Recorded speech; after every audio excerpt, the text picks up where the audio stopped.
Hoodwinked into the Age of Insanity was produced by Shadow Effects Productions. Stainless Steel Emotions Music and Free Earth Radio Live.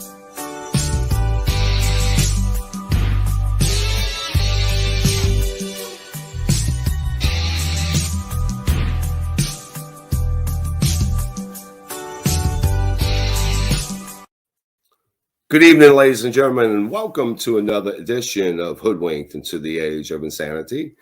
I'm your host, Mark Hollander, and tonight we are actually revisiting the Flatten the Curve, the masterpiece directed and produced by Vika Drazeev, with the cast, mostly military pilots and everybody that's in the intelligence, high intelligence intel for the militaries.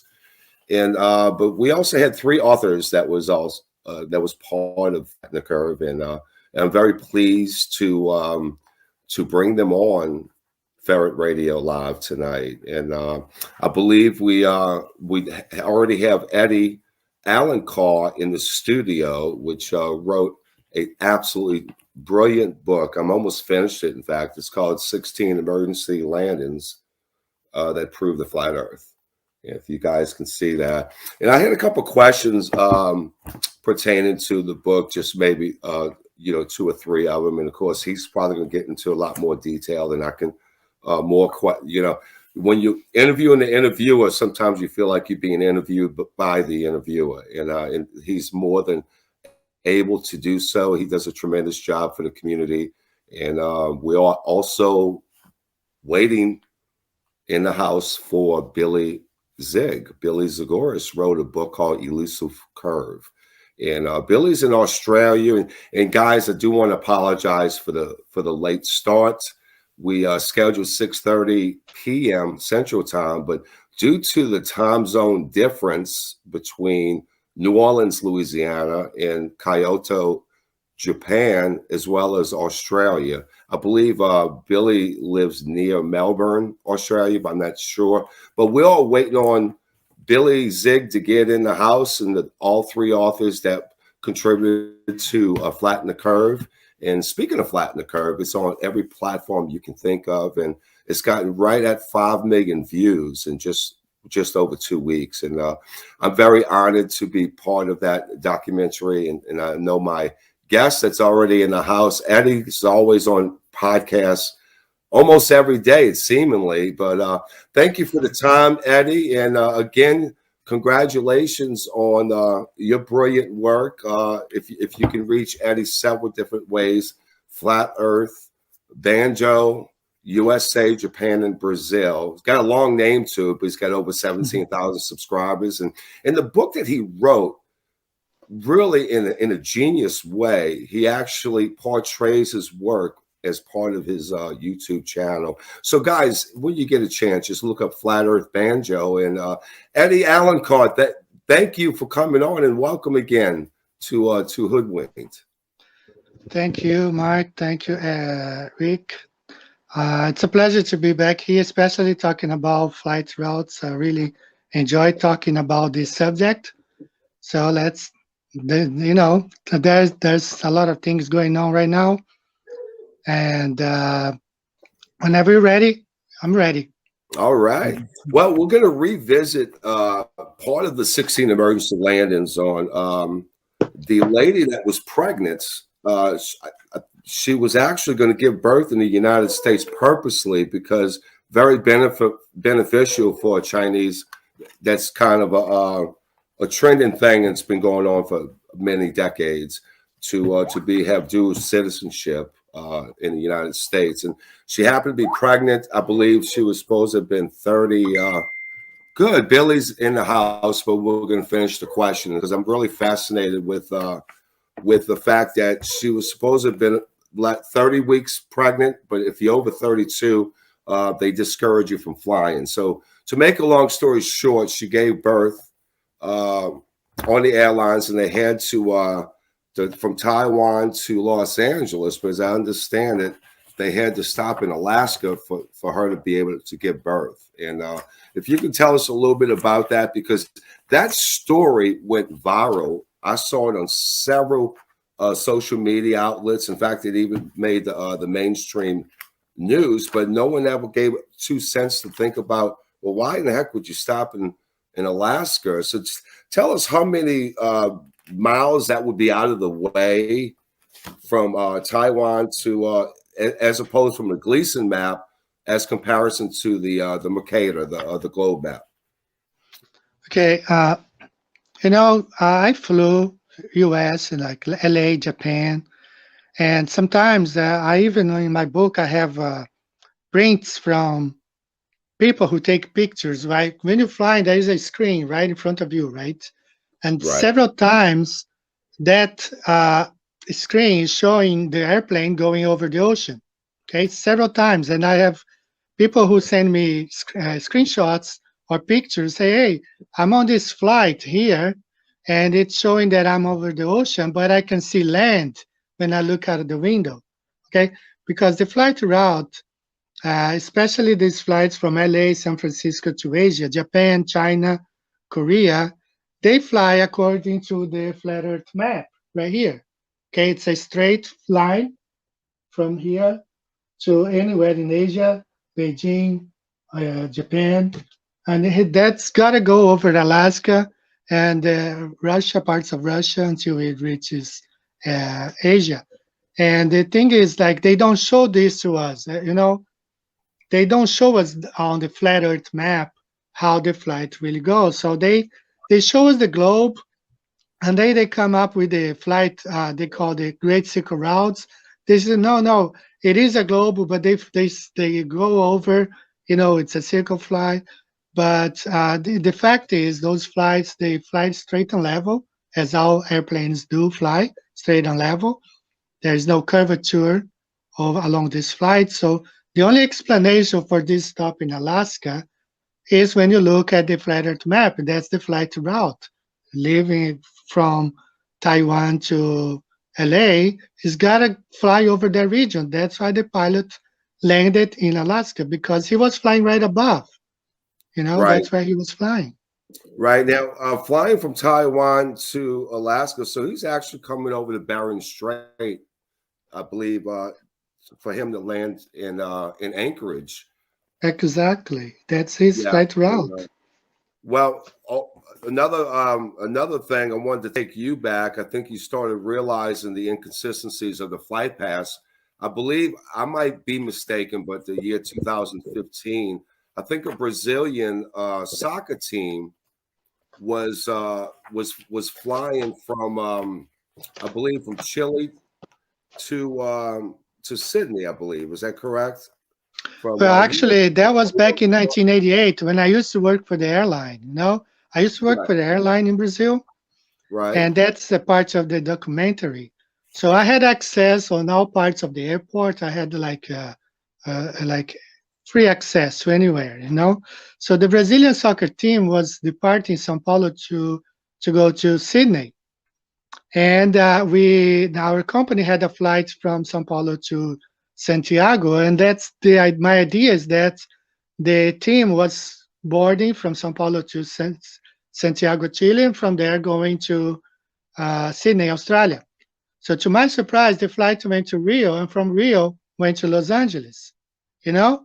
And then I was like, how? I mean, I could not comprehend at that time why that flight went from Rio to Los Angeles to them, cross the equator to the north, and then cross back south to go to Sydney. And to my surprise, and I believe the Argentinian squad also went to LA and then to Sydney, because they took like 36 hours to arrive in Sydney. If they were flying from Buenos Aires to Sydney, according to the globe, that should take only 15 hours the most, or 17. But they took like 36 hours to arrive in Sydney, Australia. So, but I had no flat Earth map back in 1988. I had no idea what's going on. I just, had this question in my mind. So I could not understand. Was only back now in 2015-16 when I came across the flat Earth map that I was able to understand the flights from Rio to Los Angeles to Sydney, because Australia is on the other side of the pond, the other side of the flat Earth from Brazil. Right. I believe we do have Billy Zagoras. That's a great explanation, but that probably tipped you off at that time in 1988, not Oh yeah, knowing I knew something was wrong. I knew you something knew was wrong. something was Yes. wrong. So that was more of a reflection on once you learn the truth of, especially working logistics at the airport in Rio. Once you fell into the truth and flat Earth reality, that probably made you automatically reflect back, because that must have bothered you for a period of time, I'm guessing. And ladies and gentlemen, again, thank you for joining us for Hoodwinked into the Age of Insanity. I'm your host, Mark Hollander. I get the other two authors, getting the authors together from that sensational movie, that masterpiece that was made and created by Vika Drazeev. We got Billy Zagoras. Am I saying that right, Billy? It's Billy Zig, I call him. What the heck? That's spot on. Is my mic coming out too loud, or how's that sound? Oh man, I tell you what, I can listen to you Australians all day long. I had a guest on Friday night, Hugh Berendorf, and he was the one that got arrested. They threw him in a minute. That. Did you say it? I did, yeah. Unbelievable. I could just listen to that man talk all night. Well, thank you so, Billy. We're a big fan of you, your book, The Elusive Curve. And guys, I haven't read Elusive Curve yet. In fact, I haven't ordered it, but I'm going to order it tonight, just like I got Vika's Eddie's book. Thank you, Mark. And but welcome. Tell us a little bit about yourself. And I'm going to switch on the questions about what brought you to the truth. Was it flat Earth? Was it the moon hoax? And what prompted you to write your book? Well, it's been that's a fairly that's a really good question, because everyone's got their own unique story. How's my mic sound? I can hear a bit of feedback on my end. Does it sound okay on your end? You sound perfect. Okay, good. I'm hoping that the feedback's not coming from here. No, I think it's just myself. Anyway, to answer that question, hey, that's that 5G ring in your ears, buddy. You got it possibly is. They probably just ramped it up a little bit on our side. So to answer your question, I entered the rabbit hole, if you like. I think it was 1996 when first connecting to the internet, and you get bored. What am I going to look for? And I don't know what came up, but it was a topic on aspartame, the sugar sweetener. And then the next, you get into that. And it got into the moon landing hoax. And that was, I reckon, 99 or something like that, just before the year 2000. And that intrigued me. But there wasn't enough information. And back then we had dial-up internet. So it was very hard to even, to tune in and try and find, different sites. YouTube wasn't around, obviously. From there, we obviously had the major event in America, 9/11. And that was another, entry further, going deeper down the rabbit hole, if you like. From there, as you know, that just leads you to all sorts of different types of, conspiracies, if you like, or conspiracy theories, many of them which are, end up being conspiracy fact. It was, I think around 2010, when I really started getting interested in the heliocentric model and just fascinated by every aspect of it, just the how, the why, and especially when you can't substantiate a lot of these things, you're just relying on scientists to tell you.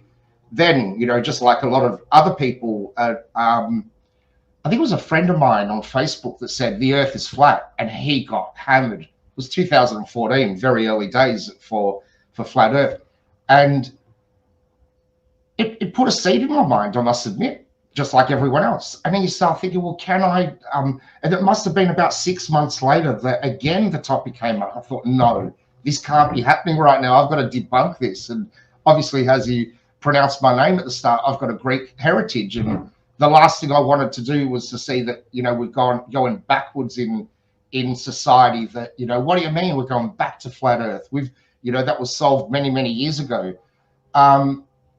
Even though I knew there were problems within the heliocentric model, even, you know, diving into the flat Earth theory, within days I could see there were problems, but I just couldn't admit it. It took me months, actually. It was one of those guys that I had to know every aspect of it. And, you know, the truth is we really don't know. We're never going to learn everything. We're never going to know everything. And I think once you accept that, you're closer to, you know, reality in a sense. You know, the less you know, not the less you know, but the truth is we won't have the answers to everything.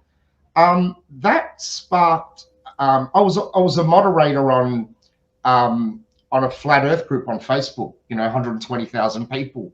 And just the fiery debates on there, I must admit, sparked my interest to write a book, because a lot of times I'd be wasting my time writing there and, you know, commenting and replying to people. I thought, no, this should be documented somehow. So that's what I tried to do. I tried to document a debate style story as a novel, and that's what resulted as the Elusive Curve. It's amazing. I believe that group was what Flat Earth First Globe discussion. That was that's exactly right. Nathan Thompson's group, and but that's we're going to get into the Elusive Curve. Just what prompted you was actually social media, Facebook. How did that group in particular, was it called Globe Earth versus Flat Earth, or Flat Earth versus Globe discussion? Flat Earth versus Globe discussion group, I think. Yeah, in that order, I think it was. Yeah, Flat Earth versus Globe discussion group, which was a very feisty group. And it started when I entered that group, I think there was like 4,000 people. Right. Ended up when it got shut down. Right. And who shut it down? That's what a lot of us would like to know. Facebook shut that down, yeah. Facebook, and it was, you know, coincidentally, it was just before, you know, COVID hit. So they obviously didn't want a couple of 100,000 people talking about the topic. Right. Yeah. It was that was a good group, I must admit. Feisty, very feisty. But you know, there were a number of moderators that kept it, you know, under control. And if you were trolling the group, you were out of there, basically, you know. Right. Well, I mean, you had to have it's almost a full-time job for a dozen people to be able to try to manage 125,000 members. But absolutely, and I'd say there was more than 125,000, because at the end we were adding 1,000 people a day sometimes. Right. That ticker wasn't even moving. So now it's part of the dust in the wind. You know what I mean? It's not there anymore. Exactly. My question, Billy, you do know Eddie is with us. Eddie Allen Carr. Hi, and, Eddie. Eddie, I do have a question, and you guys know each other very well. And I don't think we've spoken before, but you were one of the guys that, you know, tipped me over the edge. Like, hang on, how can that flight? Why are they going there? What's going on? And it didn't make sense. And as you just said, I think you made a very important point, a brilliant point before, was until we saw the Gleason map, it didn't make sense. And where was this map all these years? Why didn't they show us this at school? It should have been something that we were at least aware of. Hey, people thought the Earth was flat, and this is a map they thought, and we would have debunked it back then. Well, you know what? They actually show all that to us in Truth in Plain Sight, the United Nations map, the GSPS maps, Geological Survey, the ones that actually make maps. Maritime Organization. Maritime. The pilots, the navigation systems is based on the actual old Gleason map from 1892. Is that correct? The World Air Map, I believe so. What they call it? Yeah. Hey, Billy. How are you, Billy? Your book is next on my list. I finished reading Mark's book. I'm reading this one now, The Super Gospels. It's a collection of apocryphal books. And your book is next on my list, okay? Excellent. Thank you, Eddie. Thank you. And likewise, I haven't purchased your book yet, but I will, because I want to build up a library of... you can download. There is a free PDF. You know, you can download for free. Just go to my... Likewise, reach out to me and I can send you a copy of the book for free as well in PDF if you prefer. All right. Now, the thing about the Gleason's map, this map was actually available in libraries in the US in 1957, just before NASA was created. Right. They collected all these maps, these flat Earth maps. You know, they removed from libraries. Wow. So, you Yeah, know, sinister. luckily somebody found one at the Boston Public Library and Okay. made it public again. You know, they hid it from us, you know, because if I had this map back in 1988, I would have figured things out back then. You know, Yeah, I didn't have this map, you know? Yeah, I but you see. know something, Eddie, you might not have been working logistics at the airport for very long, revealing that because it's such a powerful tool, and it goes against everything that we've been indoctrinated with as starting as children, kindergarten students, 4 or 5 years Yeah. old, and but there's I think God put us together for a reason. Very nondescript people making a movie that has really the magnitude of Flatten the Curve is beyond words, guys. And it's the only flat earth documentary ever made that the globe think tanks, they can't debunk it. And to me, I'm proud to be part of that. And obviously, Likewise. hopefully we can get a sequel going that would actually just top it. It's hard to top that, but we got to That would keep be it great. going. And I think we have. That, We that's a great have idea. the brain power, the manpower to continue our trek to really manifest and change around the world.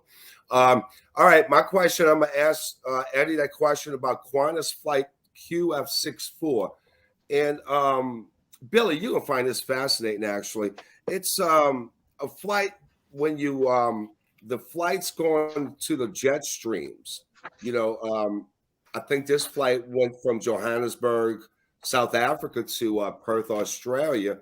But a Right. plane at an airspeed of 500 mile per hour, give and take a few more. And then a jet stream with the capacity, average jet stream winds about 250 miles an hour. So is it plausible for an aircraft to actually be traveling 750 miles an hour through the jet stream? And would you not be getting to your destinations way too quick? I'm sure the passengers would like that, but that Absolutely, in itself you is an do. explanation. You do, because that's funny that it all, you start piecing together previous life experience that you've had in your life. So I've been from Melbourne or flown from Melbourne to Perth, and it's quicker coming back because of the winds. You got jet streams, and I remember the pilot even saying that. But I didn't get it. I didn't think, hang on, the Earth is spinning. We should be doing this, and I didn't process it. It was just like, okay, the winds are helping us. But you're right. Yes, planes can gather. Can any plane do it? I don't know. I think I've heard Jaron talk about the topic, and he suspects that it's only certain planes that are built to withstand that sort of that speed and the friction and whatever else maybe Right. And I think Eddie's probably the most qualified of most people that we would ever meet to answer that questions. Are you talking about 747s and 737s, Eddie? What type of aircraft actually take advantage of the jet stream? Well, the thing is, like, they may look similar, just like when I went to Brazil. You know the Toyota Hilux, the car, Toyota Hilux? They're all similar, but when you go to Brazil, you'll find some of them, they are reinforced. They are bulletproof because there are a lot of crimes going on in Brazil. So the same thing go with those jets, the jumbos, the 747s. They have ones that are made specific for those routes. Yeah. You don't get the plane that flies Rio to New York and fly Santiago to Sydney. They are not the same plane. You believe it? They are different planes. Most of the time they have extra range capacity, meaning they have extra fuel tanks. They are built different. They might look alike, but they are built differently. Yeah. Right. Yeah, that's a good example actually with the Hilux. Yeah. Yeah. And I remember reading a book, Richard Branson's book, Losing My Virginity. Have you guys read that book?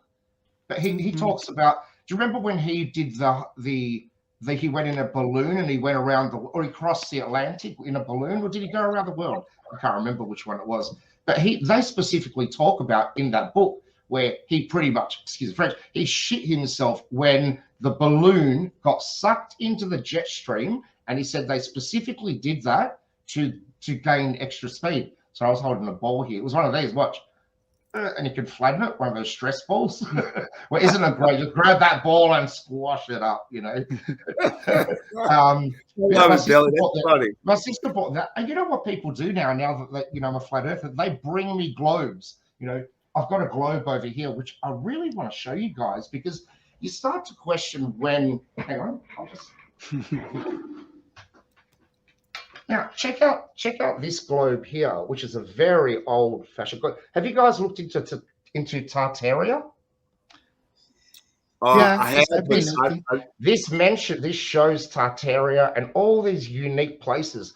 But at the bottom, when it shows Australia, it shows animals, it shows kangaroos. How the heck did they know that when Australia wasn't even discovered yet? Which is a really, you know, which is something I want to ask you, Eddie. You know, you're probably the man to ask. So the shape of Australia, everyone goes, why is Australia wider than what it looks like on a contemporary map? Why, you know, is there an answer?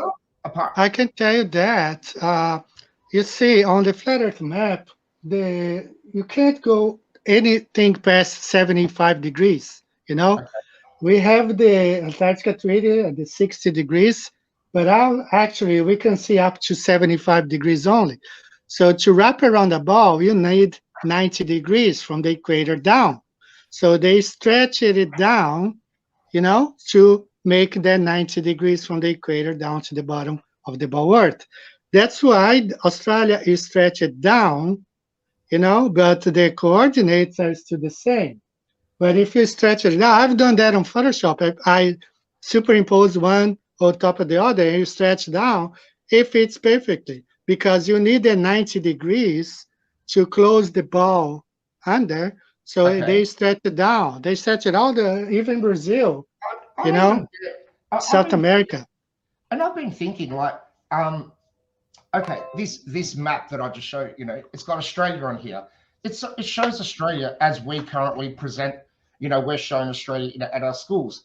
How did the map not change from, say, the 1700s to the you know, didn't the shape, how did they map it correctly 300 years ago, and we still have the same map now? Like, surely they would have not measured that coastline properly. It was too choppy to go around that part to do for the cartographer to, I don't know, accurately draw the shape of Australia. So how, you know, are our maps even accurate? Like, I believe that's the projection they want us to have. They will never change. If you go back to the movies in 1901, they were opening the movies, the perfect globe, just like the one that we see today. Yeah. That was in 1901, you know, like, it's just like there's no change. So that's the one that they want us to have in our mind. They will never change. They will never change. They'll never change. Yeah, also, Eddie, to elaborate on what Eddie's suggesting, and I agree 100%. If you think about it, a normal aircraft, you know, whether it's an Airbus 300 or whatnot, just all aircraft, the navigation systems is still the Gleason map.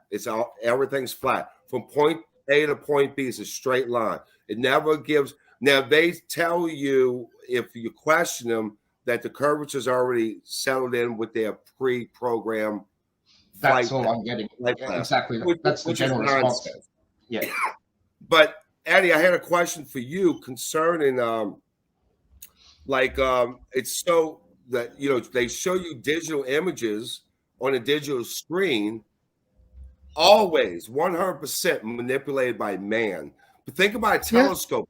You can buy a $20,000 digital telescope, and they put predetermined digital images according to, like, if you know, looking at Mars or Venus, they know exactly where the coordinates are, and you actually thinking you're looking at the planet Mars. Oh, look how beautiful and red it is. When you're actually looking at digital, it's not even a real image. You don't even see but that goes for the airlines too. In Eddie's book, in chapter 17, Billy, Ed talked about their software applications and images displayed on the seat back screen of the aircraft is their partnership is NASA.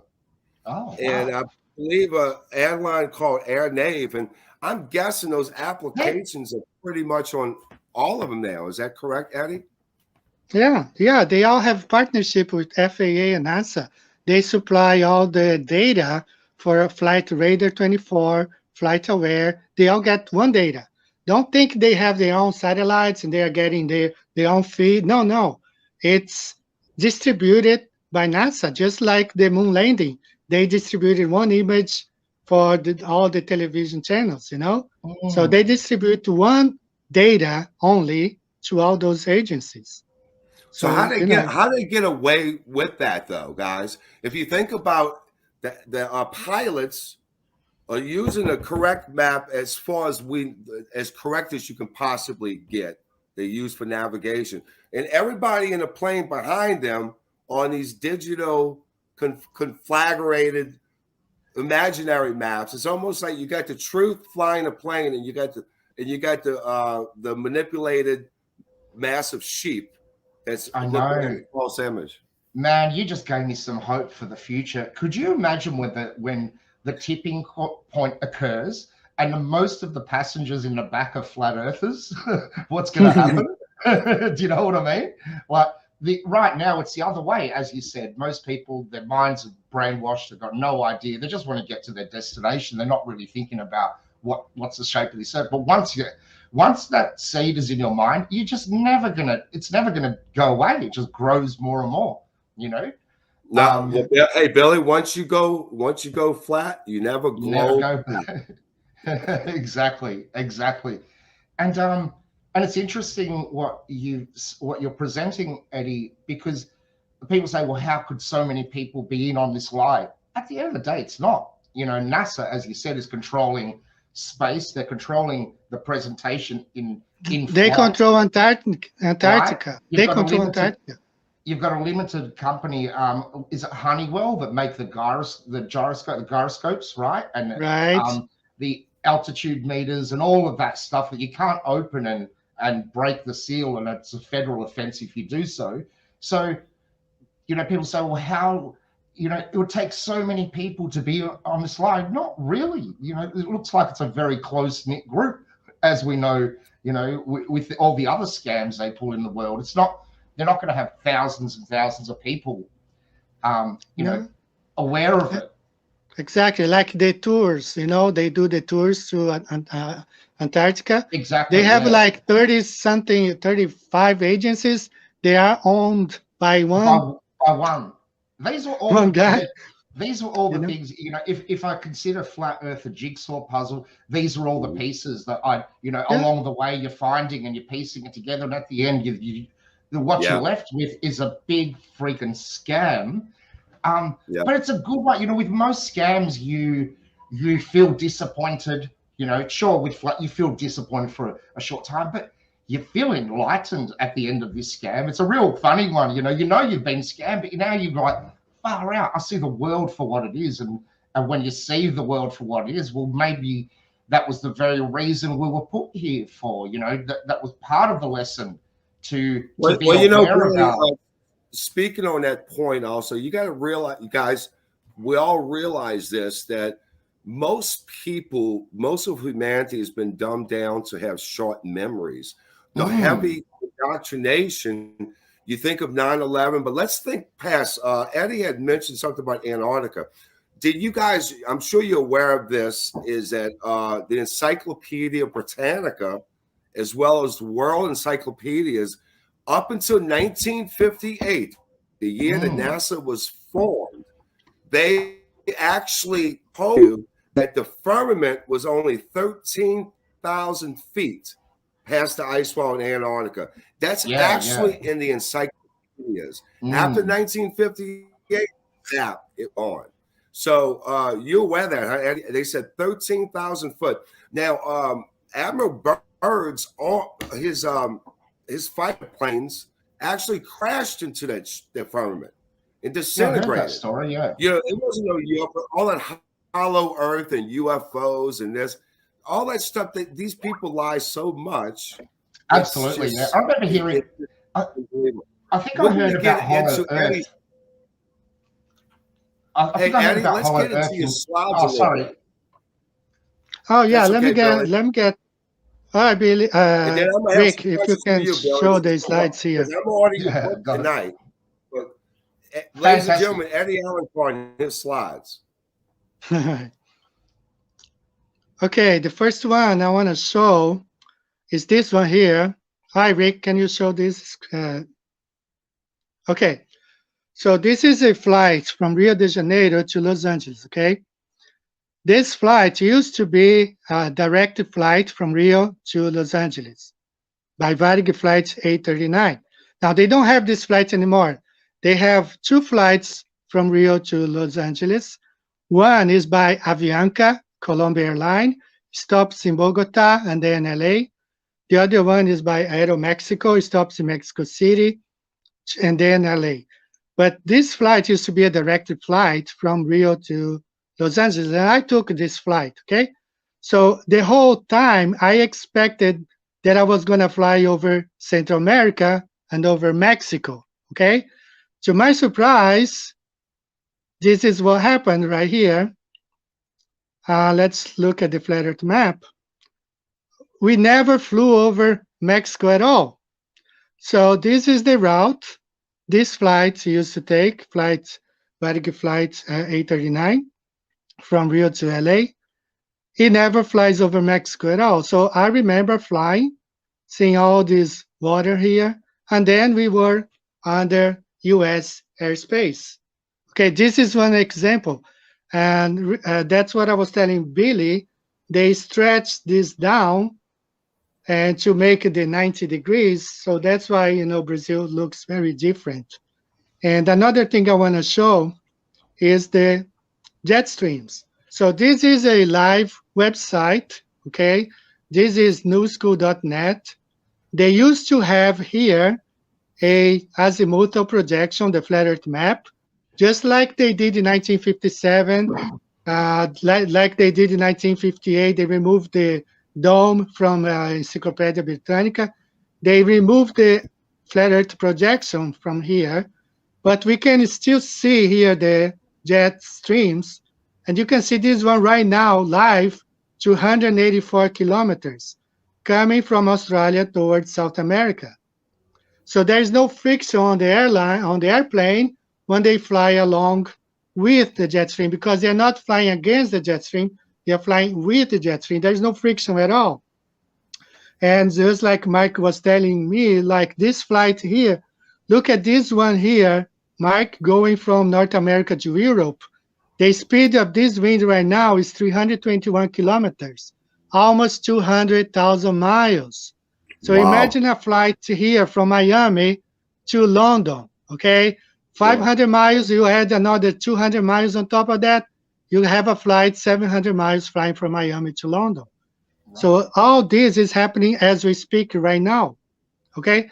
And if you change this thing here, the hectopascal, the pressure, you're gonna see the winds going to the other direction from right here. You see here, going from South America towards Australia. So that's the flight back.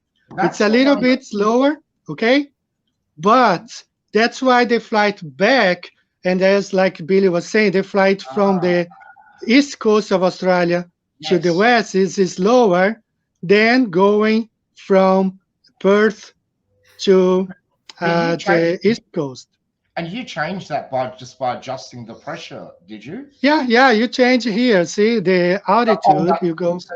So sorry to interrupt you. You're basically saying during that particular flight, the pressure was different, and therefore, how do they know where the jet streams are all the time? Because it doesn't look consistent, obviously, because of pressure gradients. Okay, they have a map. The pilots, they have a map. They know when to get in them on them. They know when to get out of them. They do have this.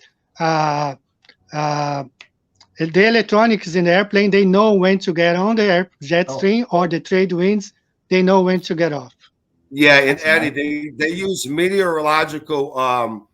They have the meteorological reports, the conditions while they're flying. So any Yeah, meteorologists and would that's promote it. why, Mark, sometimes these flights from Sydney to South America, they are canceled because the winds are not helping.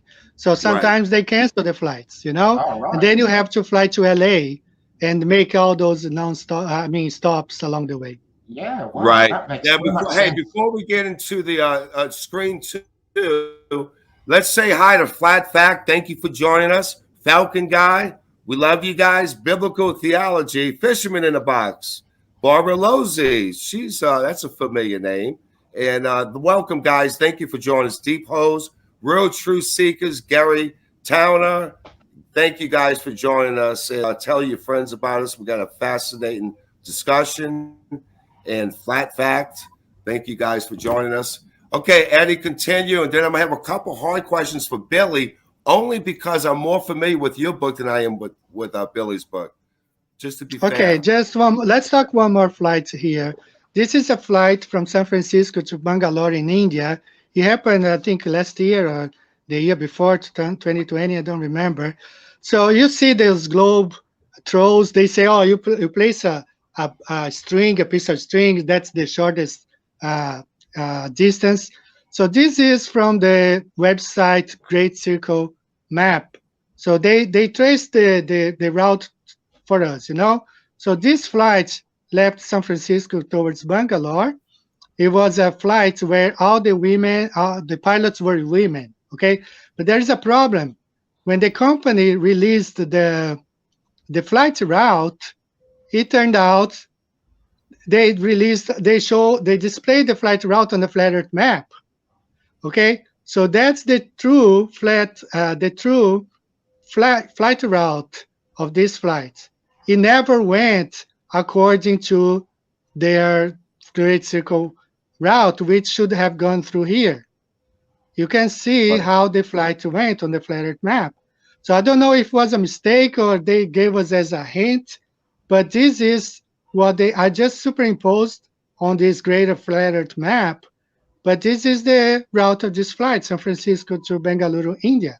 And It is that the makes path perfect sense. is Yeah, that go the ahead, path Billy. sorry, Eddie, to interrupt you, but is that the path they showed on screen?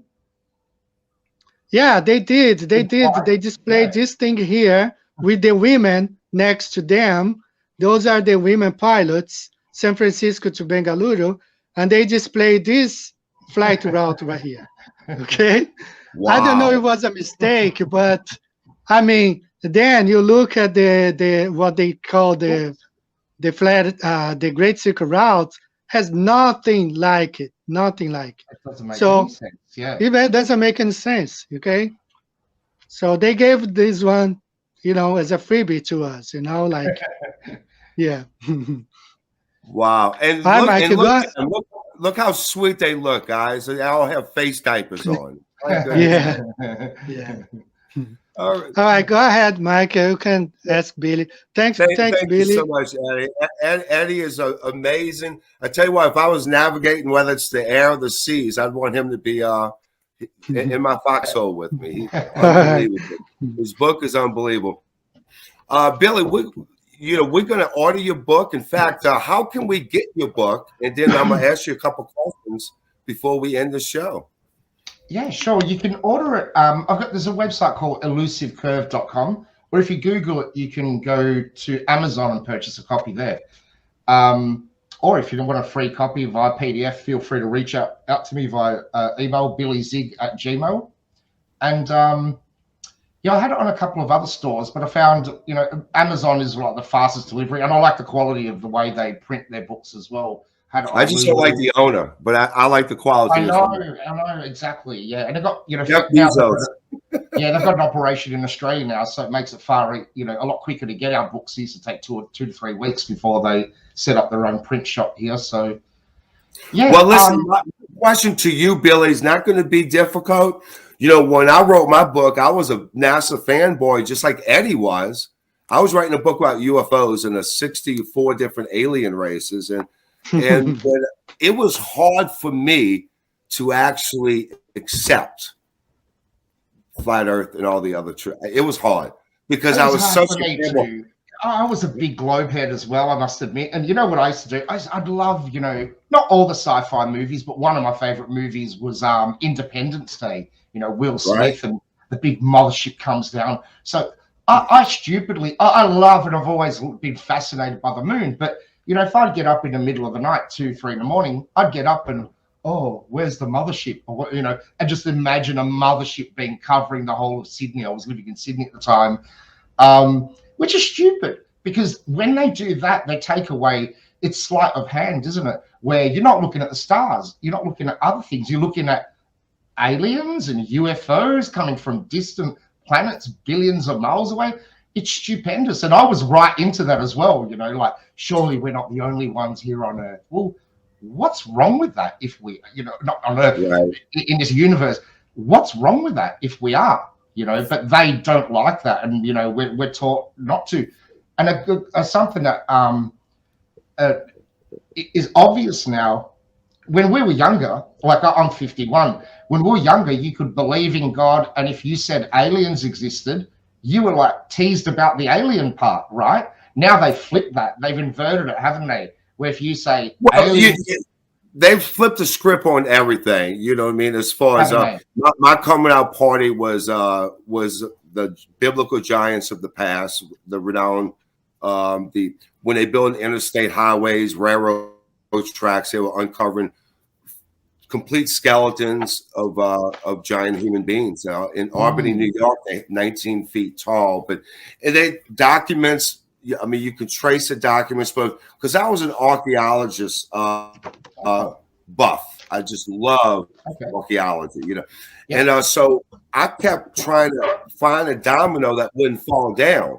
The moon landing hoax, the Darwinism, that we came from monkeys, everything. I refused to accept it. I was afraid to talk about it. And then I became the biggest mouth of the South. I started talking about it but I fought it, and I also almost got sued because I was supposed to publish a book about UFOs. And I burned it instead. So it took me another 1.5 years to write so it was going through a lot of, but I fought it for 6 months. But I think Eddie kind of caught on quick, and you as well, Billy. How long did it take you to actually accept it? I'd say I was 6, 7 months before I publicly came out and said, yeah, you know, before I went and told my wife and my kids, you know, who thought I was freaking crazy at the time. They probably still do. Eddie, what about you? How long did it take you, Eddie? Well, I was watching a couple of Flat Earth videos in 2015. Now in Japan, at the end of the year, we have 90 days break. All the companies, they break, you know, for New Year's festivities. So on Christmas Eve in 2015, I held my wife here on the sofa, and we watched Math Powerland, and I made her watch with me, you know. A week after that, by New Year's 2015, 2016, I was a flat earther. Yeah, you know? You didn't have all the answers. See, with me, I needed to know more. It was always like and you know, unfortunately, I was directed to a lot of the debunking flat earth videos, you know, like, flat earth debunked, this and that. And it was until, and maybe I didn't want to watch the real flat earth, you know, video. I didn't want to watch it. I was like, no, I'm not watching that guy. What does he know? And then I'm like, stuff it. If I'm going to be honest with myself, I've got to see both sides of the argument. What are these flat earthers saying? And then when you compared to, you know, the videos or the presentations, one guy saying, oh, flat earthers believe that it's a disc flying upwards, and every other flat earther going, no, we don't believe that. So then when you start breaking that down, and you clearly can see there's a lot of disinformation and misinformation out there to sway people away from the topic, because as soon as you see anything that's absurd, you're going to go, no, this is bullshit, right? Yeah, you know, but like you, Eddie, I knew there was a problem immediately. Like if you see high altitude footage, and before that, I thought I could see the curve in an aircraft. Well, there's a problem, isn't there? Right?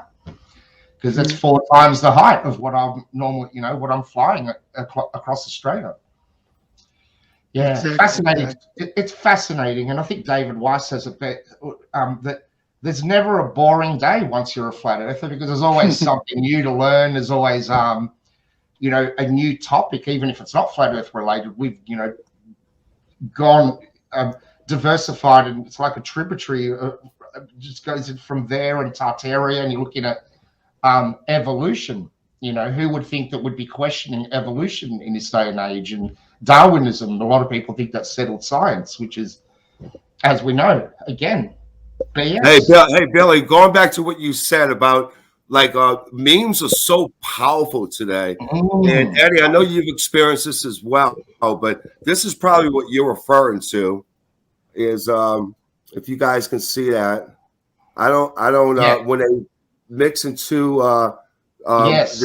I don't always make fun of flat earthers, but when I do, I show my lack of understanding by mixing different cosmological models. Exactly. Yeah. So, you know, because, and I'll say a lot of people, the first thing that, because we've been taught it's a ball, well, you hear it's flat, you're going to go, well, what's underneath? That's what I did. Logically, you go, well, if it's this, what's under there? And you got to realize that we don't, no one knows. You know, maybe the earth is the foundation, like the Bible is saying, you know, is it a biblical point of view, you know, and that could be quite realistic. That's how I would make it if I was a creator, you know, who went through how many countless, you know, design errors to get it right. Yeah. Right. It's a fascinating topic. And it brought me back into that, into the Bible. I always believed in God, but I must admit I was swaying away. You know, you become agnostic in a way, you know, through life, things happen to you, life events happen that, you know, you blame God. You never blame the bad guy, Satan, you know what I mean? Hey, I'm going to stop you on that point, Billy. Yeah, cool, good. Because that's deep. No, only because I think the true knowledge of acquiring is a massive amount of just accepting and being able to walk in the spirit is combining your spiritual man with your flesh man, because God Almighty above us is going to give us that needed discernment and information and knowledge to continue our trek. Also to be more accepted by the people who still think it's a spinning, supersonic spinning ball shooting through space, chasing the sun at 500,000 miles an hour, all this ridiculousness that we were taught. But that to me was about what my book was, just an intro on those topics, you know, the sin in the garden, Adam and Eve, to the fallen angels, to I was just introducing everyone all the stuff that was freaking me out. Let me ask you a question. What would your book, because I'm going to order your book sometime tonight, be daytime. You're 16 hours ahead of us and 2 hours ahead of Eddie. What is your book, the thesis, besides the fact 8 inches time mile squared? Tell me what was heavy laden in your book so we can anticipate reading it.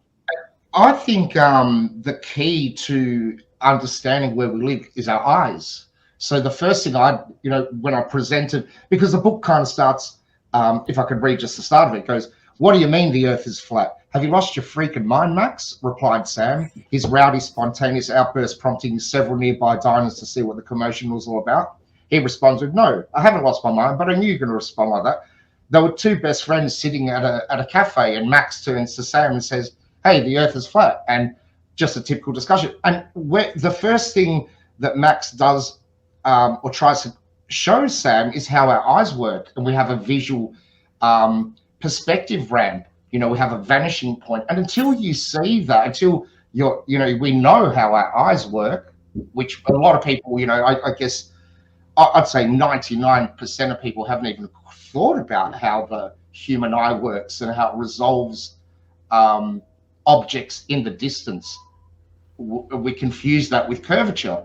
That's pretty much what I started with, and then leading towards, you know, water is level. It does actually go into a lot of theological side of it, because, you know, the awakening of any flat earther is, you know, going to lead you to question, well, who made this place and what are we freaking doing here and where do we go after this as well? But yeah, but primarily what the book is about is Max then thinks, like anyone, is there more land on Earth? And, you know, you think it'd be a very risky plan to go and, you know, get a ship or a plane and, you know, board it with people and passengers, or Eddie with his, you know, expert map knowledge. Who would go? No one would go, because it's a risky flight. But what Max does is he purchases he's a millionaire in the book, by the way. He purchases a high altitude pseudo satellite, Do you know what they are? Or they're those big planes with the solar panels, and they can pretty much stay aloft for months on end. So he gets one of them, and he gets one of them, sends it out past Antarctica to find and you know, to find more land, basically. And I won't, you know, spoil the end of the book or anything, but it's his journey trying to convince his friends that he hasn't lost his mind, whilst he also plans on this mission to discover more land on Earth that he hopes to follow up, and, you know, with a manned expedition, if you like. Right. And I wanted to actually ask that question only because I kind of wanted to get what was heavily laden with Eddie's, obviously with Flight Pass and everything. But I think back when we all wrote our books, obviously you're always trying to wake up every day and acquire even more knowledge. And I think when it does bring you back to God in the spirit, that the biblical cosmology lines right up with the truth. Absolutely. You know, of our common senses that God gave us, our intuition, you know, everything, that all the gifts that we've gotten, that we've received, we've actually amplified that once you got out of the matrix. And now it's our job to be leaders of men, not configuratively. I'm talking about as just a statue for Jesus Christ, just walking in his light. Because when it comes bring you back to your creator, that there's no question in my mind when you find the truth. I see atheists. I had a guy that was an atheist on Friday night from Australia, and he's now he's a preacher, you know, once he found the truth. And but it says words without knowing. I do know that you guys, I know it's brought, he's a trooper for Jesus Christ. And I encourage everybody. I said, you know, it's not religion. It's a spirit, man. Your spirituality. Because with the indoctrination that we were taught with, divorce your spirit conscious from truth and your creator. Flat Earth and stuff like that has reconnected with your spirit conscious, and it should make your walk a little bit easier, better. And you're not going to fear anything, because fear comes from the enemy. It doesn't come from God. You know. Anyway, last words, guys. I first and foremost wanted to thank both of you guys. Thank you for coming on, and you know, it's such a blessing to meet. I know Eddie pretty well, Billy.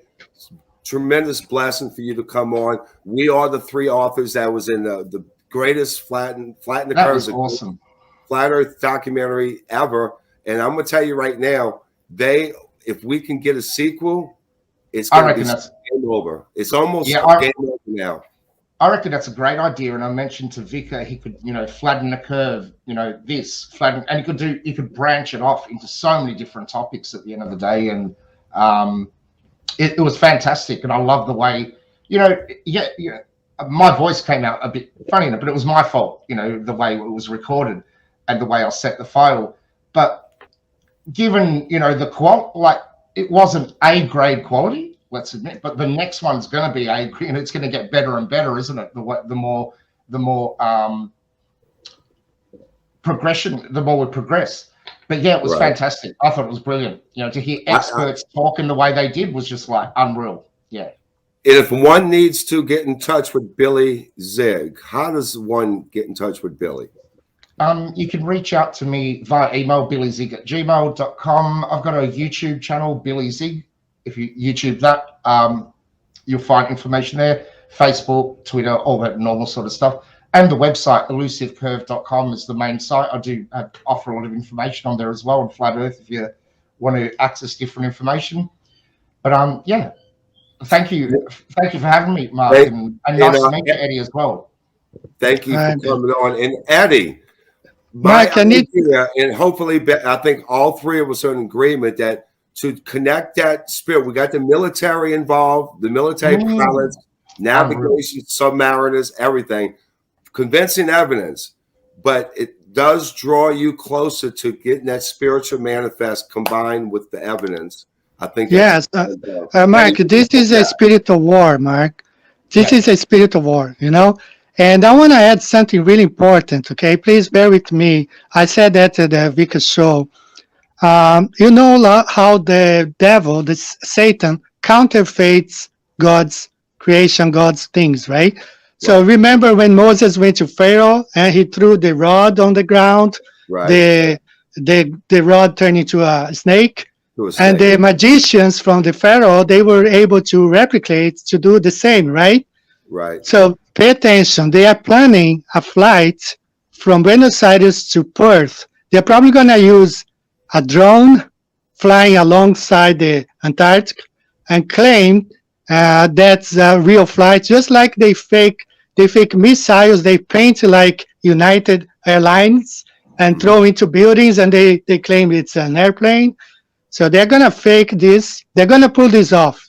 Okay. So I'm telling you beforehand.